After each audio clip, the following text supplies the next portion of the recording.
I still remember the day my classmate Jake walked into school looking completely different. Usually, he was the loudest kid in class. He joked with everyone and always had a smile on his face. But that morning, something felt wrong. His eyes were red. His shoulders were slumped. And for the first time since I'd known him, he didn't smile. When our teacher asked if he was okay, he simply nodded and stared at his desk.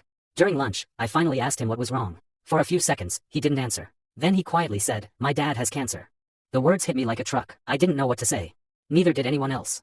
The next few weeks were tough for him. His father started treatment at a hospital nearly 2 hours away. Jake missed classes often because he had to help his mom take care of his younger sister. Sometimes he came to school exhausted after spending all night at the hospital. One afternoon, I saw him sitting alone in the hallway. His head was buried in his arms. I could tell he had been crying. That image stayed with me all night. The next morning, I had an idea. Before class started, I left a small note on his desk. It said, "You don't have to go through this alone." I didn't sign my name. I didn't think much of it. But when Jake found the note, I saw him smile for the first time in weeks. The next day, another note appeared, then another. Soon students all over the school started leaving messages for him. Some brought snacks, some helped with homework. Athletes from different teams signed a giant poster wishing his father strength. Teachers stayed after school to help him catch up on assignments. Even students who barely knew him wanted to help. Then something incredible happened. A student started a fundraiser. For the first time, our entire school felt like one family. Months passed. Some days were good.